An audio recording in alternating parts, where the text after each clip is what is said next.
Hey, happy Saturday. I am Myra Cassidy, luxury travel advisor, travel journalist, and motivational speaker. And you are watching Survivor Saturday. Why? Because I am a survivor of domestic violence, and I am so happy and so grateful about the progress that I've made so far on this fun building project that I'm working on to book the Alexander downtown, a beautiful hotel for the September Mira's Luxurious Women's Empowerment Retreat, which is for the purpose of supporting survivors like myself and raising awareness. I have speakers in place who are survivors themselves or who are going to provide resources and tools to help out this community and this population of women. Women are welcome. All women are welcome, but the design is specifically for those who have endured that trauma, because that is so much of a big part of who I am and why I do what I do. So first and foremost, I just want to say thank you. I feel like I'm just so tongue-tied today, but I'm always so grateful for all of the support that I've received thus far on this planning, and the way even I decided to creatively kick this off with the hashtag who wants to take Myra on a date, which is like an auction, to raise money for me to confirm this space that I so desperately want for September, and I am going to get. So I just want to say first and foremost how grateful I am to everyone who's been helping me out along the way. This is not something I can do on my own, and I'm getting a lot of support to do it, especially because of the way that I am establishing this event. Is not like, as a travel advisor, a typical group booking. Is not a group booking at all. It's a one-day event. There's really no hotel rooms that I'm going to have in place. Well, depending on who comes. If I get a lot of requests for it, then I will. Because I'm kind of focused on bringing in an audience from the Midwest. But long story short, I have to get the funds to book the space first and foremost. So I definitely want to say thank you to everyone who's helped me along this journey. Every week, I just have amazing experiences, and I want to share one with you today for Survivor Saturday. I've had several this week, but I don't want to take up, all day. So I'm just going to share one with you. But always, I want to be grateful and thankful to everyone who has shared my content, to everyone who's helped me get this up and going, to everyone. Shout out to Regina Warren. She has this amazing event going on today with the 360 Model Boot Camp. Thank you so much for your support along this journey, and everyone else. I can't name out all the names today, and the list is getting pretty big too. So thank you to everyone. I even have people out of state. Well, we'll say, people. That's the other one. A person out of state. I'm trying to say. I always try to speak accurately and with the truth. I'm like, is it people? Where's the other person live? But definitely an individual out of state who has even given me so many resources and support. So thank you so much. So for Survivor Saturday, here we go. You ready? There is no testimony without the test. There is no testimony without the test.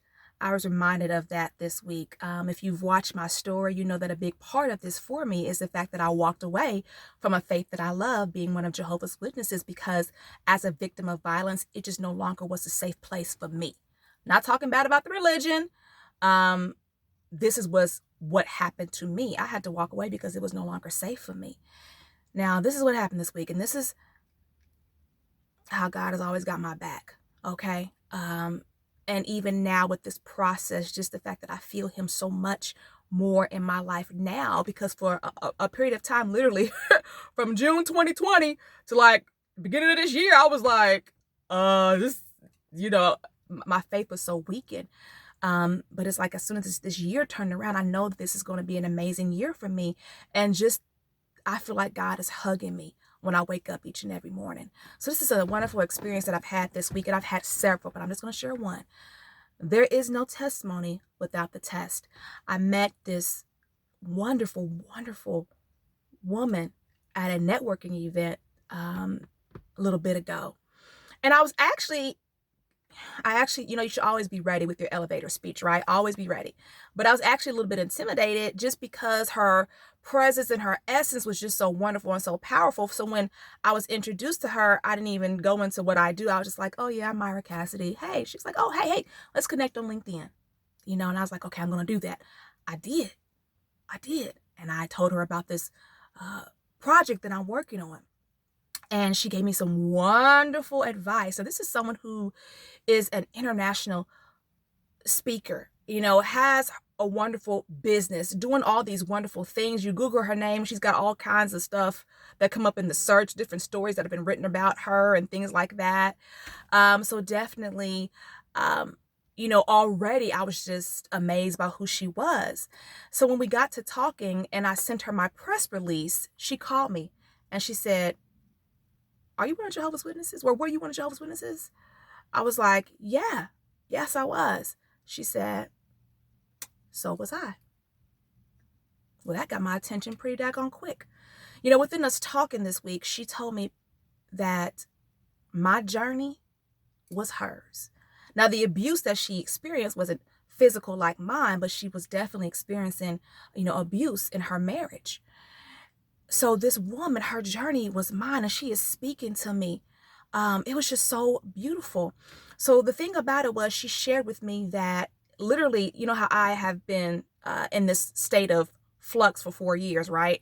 Following the scriptural counsel, biblical counsel, right? 1 Corinthians 7:12. I don't judge. That's a big part of what I don't do after everything I've been through, making sure I don't judge, but through that biblical teaching and that is also taught through the faith of Jehovah's Witnesses. However, within the faith of Jehovah's Witnesses, it's taught that you cannot separate or divorce unless it's extreme physical abuse. Long story short, with her journey, she shared it with me. And it was interesting how it's been 4 years for me. It was 4 years for her. We talked about a lot of things. We even talked about the differences in community because she was not here when she went through that point in her life. But one thing that I appreciated that she shared with me was that when she was free, the elders called her and made sure she knew she was free. And when we talked, I was telling her that's a very, very frustrating part for me in my journey, and I'm not going to keep harping on it. But it's the fact that I was free to marry and move on with my life for a very long time and was not made aware. I just felt like it was so, and still feel like it's so disrespectful that my children came home and told me out the blue one day, hey, dad's engaged. Just a couple of weeks ago.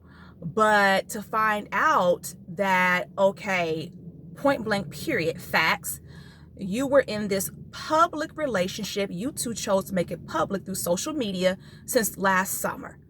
So facts, from the very first post that you guys made and tagged each other on it, Myra should have been notified that she was free to move on with her life. I mean, at least it could have been, hey, text me, because, we don't talk, but text, hey, just to let you know I'm getting engaged, right? That's what I was thinking at first. He could at least told me before, dang, that he was getting engaged instead of the children telling me. How disrespectful. But no, I was like, when y'all first decided that this was going to be a public situation, y'all out on Instagram or whatever, Myra should have been made aware that she was free to move on with her life, despite the fact that, it's adultery in the Bible, but that's beside the point. And that's one thing we talked about. I was able to express myself to her like I haven't been able to express it to anybody else yet to this point. Because she's like, I've been there. And I was telling her how hurt I was, the fact that not enough discipline was put in place from my point of view. No, I don't know all the details, but from the details that I do know, it's like, for this to be a situation, and for it to be a situation where only private reproof is given. I felt like, and I still feel like, this is made to make it look like, because, people are going to talk and people are going to wonder, well, who messed up sexually? Was it him or was it her? And people are going to feel like it must have been her because, she don't go to the hall. She out there with this book. She's out here doing that. And people don't know my journey. People don't know how Write and Let Mia Tell It, which is available on Amazon, saved my daggone life. How stressed out I was in that point of my life. And even when people ask me, well, how did you write the book? I just sat down and started to write. It just poured from me. And in 2 weeks, I was done because I needed something to cope with the level of stress when I finally had the courage to file for divorce. And people don't even understand that, first of all, I had written literally letters because I was so passionate and wanted to be heard to my dad, to the elders, to the circuit overseer. You know what I mean? I went through a process up the ladder. Yes, I did. Up before I walked away from the faith, I had even written a letter to New York Bethel and saying, hey, can I have some help here? So I know that I did everything that I was supposed to do, why things happened this way for me, whatever. But I'm here. And one thing that she helped me to appreciate, we talked about it, and she said, well, if a person is remorseful, should they be disfellowship? And I really, really appreciate her bringing that to me, like that. And I was like, you know what? Remorse is letting me know I'm free. Remorse is, how about paying child support on time? Okay, because we're going out of state to Florida, and Mira is charging groceries because the child support is not coming in on time. I said, that's remorse. Remorse is, I'm starting over with somebody new and I want God to bless this, but I make sure that I'm doing what I'm supposed to do for this situation before I move on. I was like, and that's, still trying not to judge, but this is the way I strongly feel about it. I was like, that's remorse. That's what remorse looks like. But long story short, we talked. And this is the beautiful part about it. We both agreed, this is God. Us connecting like this was definitely God. She broke me down to tears when she began to give me basically a playbook for how to live my life from this point onward.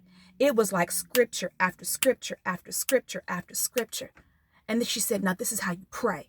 You pray like God keeps your relationship with your children intact. You pray about this. You pray about that. It was so beautiful that it broke me down to tears, but tears of joy. And then she was like, and if you need me, I'm here. I mean, it was just so beautiful. And before we disconnected, one thing that she did mention to me too was the fact that she said, I was not raised as one of Jehovah's Witnesses. So I understood this.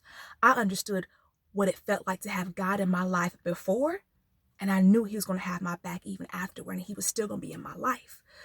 She helped me to appreciate, what's going to be different for you going through this past, especially because I feel so offended by the way things went down.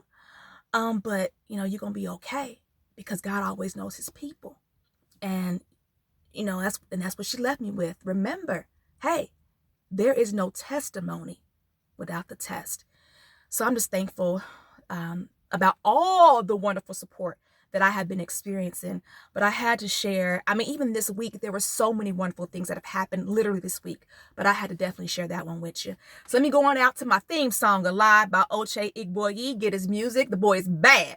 Oche Igboyi. And this was developed for me based off my journey, Alive. Here we go. My cut.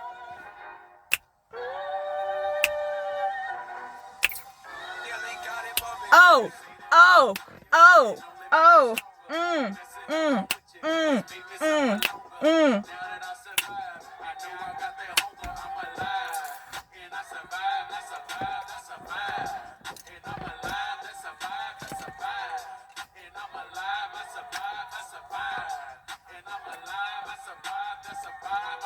Can y'all hear it? Hold up. Is it loud enough? Wait a minute.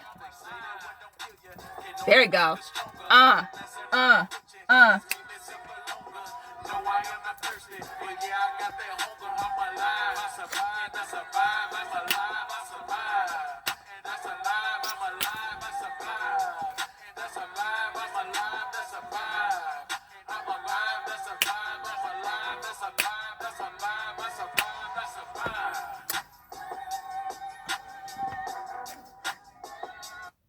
I'm out. Happy Saturday.